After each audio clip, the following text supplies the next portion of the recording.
If you're in your 30s living in Singapore, earning a good salary, but you just haven't gotten started with investing because you think that $1,000 is too insignificant, or if you're just scared of losing money, you are definitely not alone. But the sad truth is that every year that you're waiting to invest is going to cost you more in the future because inflation is eating away your money and you're getting further and further away from financial freedom. And don't even get me started on relying solely on your job income, because that's even riskier, especially when retrenchments are becoming so common in Singapore. So in this video, I'll show you exactly how to start investing your first $1,000 in Singapore using a simple framework and one simple app so that it wipes out all the excuses that you have to get started on building your dream retirement portfolio. So let's first start off with the problems that people usually face when it comes to investing. Problem number one is having no money to start investing. I hear this all the time, honestly. People inherently think that they need a lot of money to get started, like 10k, 20k, or even $100,000 before it makes a significant difference. How long is it going to take you guys to save $100,000? It took me 5 years to save $100,000, so much time,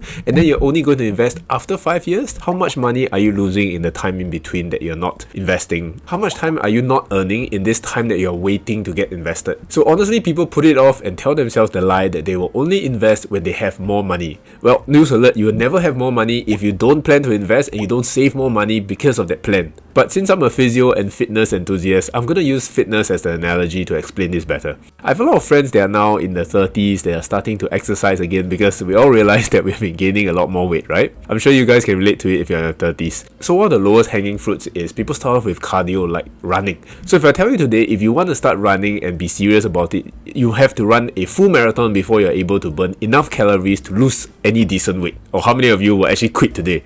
Probably all of you, right? That's not how you start. You start off by running 15 to 20 minutes first, and then you slowly build up your stamina, your momentum, and then once you get stronger and more confident, then you can start challenging longer distances like 5k, 10k, and eventually the marathon, right? That's the logical way to approach it. So what makes you think you can invest $100,000, which is essentially the marathon, efficiently and effectively if you were to get started right now without any experience at all? You're going to listen to your uncles, your aunties, or whoever, friends who are investing and telling you what to invest in? Probably not, right? You're more than likely going to blow it up and then say that, oh, investing is not right for me. Let me just keep things in very, very safe things, or let me just invest into real estate, right? Real estate in Singapore is really good. So because you're not starting out right, you're basically going to sabotage your entire process with a very little probability of you actually succeeding in the first place. So that's why I feel that $1,000 is the perfect amount of money to get started, get your feet wet, and experience the emotions that you will feel when participating in the stock market. You're not going to feel so much as if you're investing $100,000 or even just $10,000, but $1,000 is not small money that you can just like disappear tomorrow. If I ask you to just give away $1,000, you'll probably think about it quite a bit as well. So it gets you careful, but it doesn't get you so cautious like $100,000 does. So I thought it is the perfect balance in between. So once you have time and money in the market and you feel confident enough, then you can slowly increase that money, just like how you're increasing your running distance once you get stronger and faster as well. And that brings us to problem number two, which is you don't know where and how to get started. We live in the wonderful era where our internet is our fingertips and we have AI everywhere, which is advancing faster than I can even keep track of, right? And we have access to so much information out there. Everyone's uncles and aunties seem to be the latest stock market expert telling you to invest your money into the hottest stock during Chinese New Year visits. Who knows if they ever practice what they preach and they actually have money into the stocks that they are recommending. News alert, I think a lot of them don't have, so yeah,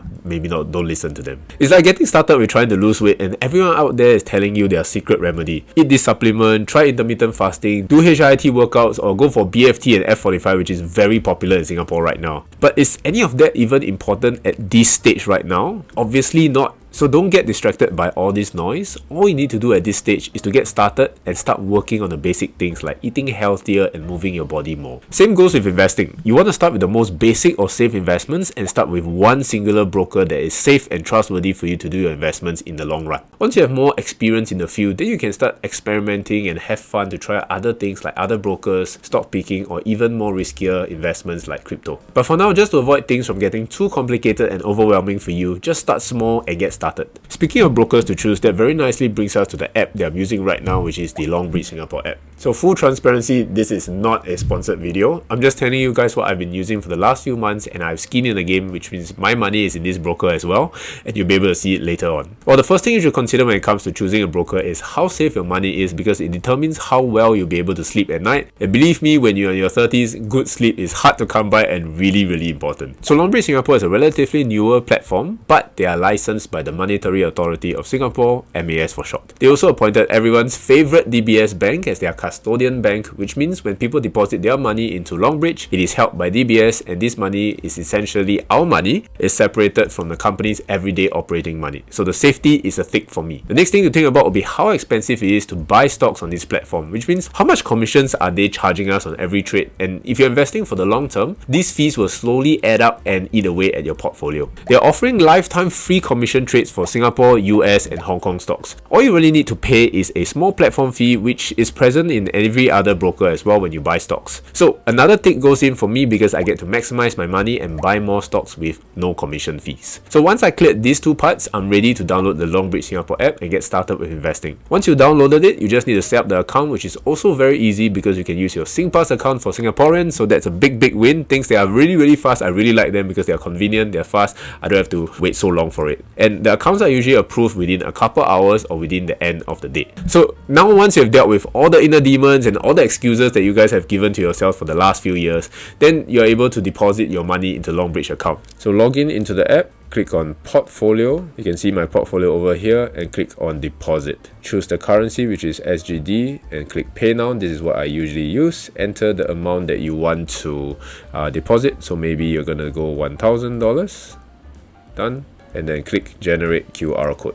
So all you have to do is save this QR code, and then you can go into your bank app and top up the money with the QR code. You'll find that once you've completed deposit, the money is almost instantaneously deposited into the app, and you'll get a notification that confirms it. And you can hit back to the portfolio tab to confirm that your funds are in. I know that this video is meant to get you to invest your first $1,000, but honestly, if you want to make use of the new user promotion on Longbridge, $2,000 would be actually the optimal amount, because then it qualifies you to get all the extra freebies like Nvidia shares, cash coupons, and also the interest boost coupon for the money market funds, all worth around $180 or more, provided you make the deposit and the buy requirements. If you're interested, I'll leave all the details down below in the description box, and you can sign up with my link or scan here with the QR code if you're interested to get the additional freebies as well. I've already gone to the trouble of putting this QR code over here, so if you don't sign up now, then that's on you already, right? Once you have deposited $2,000, now's the time for you to invest and get your feet wet. The best way to get started, in my opinion, is to start with the Cash Plus option, which means to deposit your money into the money market funds on Longbridge Singapore app.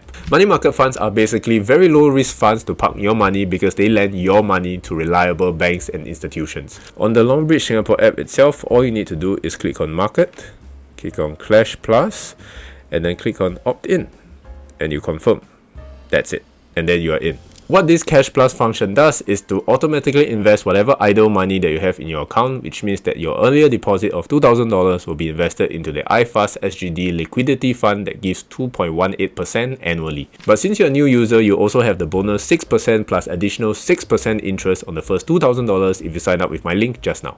If you look at this screenshot here, I have some money in the money market funds as well, and you can see that the money deposited every day, so you get a taste of investing into safe investments and watch your money grow. Then you'll get addicted and you'll want to invest more money after this. This is the equivalent of running that 15 to 20 minutes at the start of your journey, slowly getting into the habit and using that momentum to run further in the future, which means you can build a bigger portfolio next time when you are ready to take on more risk and have more capital. As you can see from this screenshot here, I decided to deposit $10,000 into the account because then I can qualify to get the free Apple stock, so it depends on what you want to get and how much you are comfortable investing in. Honestly, this video is one of the 3 video series that I'm starting in September that's called the Financial Freedom Project.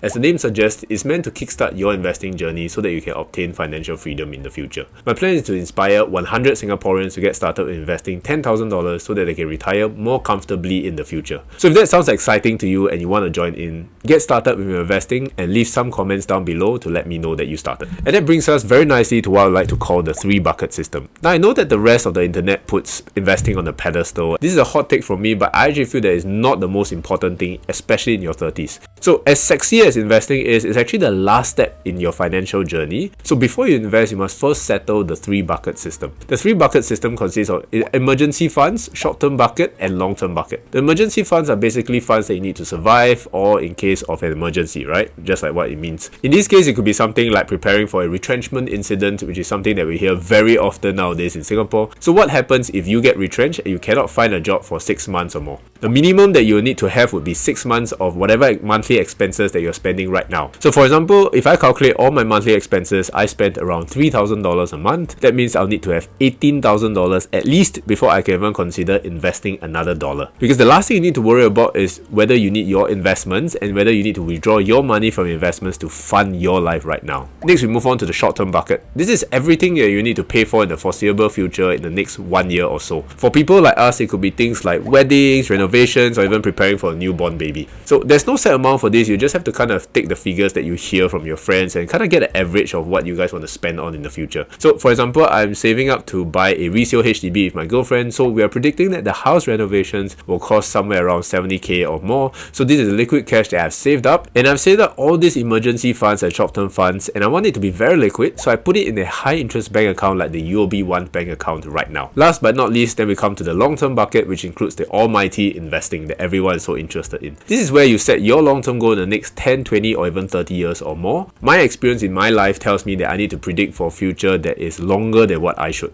I used to be a very short-term planner, but the truth is that most of the money is made in the long run. So nowadays, I plan for a 35-year later retirement at 65 years old, so I am dedicated to investing $2,000 every month, and we can use the compound interest calculator that comes up to a whopping $4.7 million at 8% return every year in the S&P 500. This is the most fun part because you get to daydream about how you can become a millionaire in the future just by investing for the long term and investing consistently. Hopefully this video gets you inspired and wipes out all excuses from your life to start investing and kickstart your retirement portfolio for a life with more flexibility and options. Stop living your life on autopilot and doing what everyone else is doing. Think about what you want for your life with a framework like this video, and hopefully this starts you on a path for your financial freedom. But if you still think that investing is very complicated and very scary, and you prefer a one-to-one consultation where you can just ask anything, I'm offering free consultations for 5 people right now, and you just have to fill up the Google form in the description box down below to see if we will be a right fit for each other. If you enjoyed this video here, then you'll probably enjoy this video here. Thanks for watching, have an amazing day as usual, and I'll see you guys in the next few videos. Bye bye.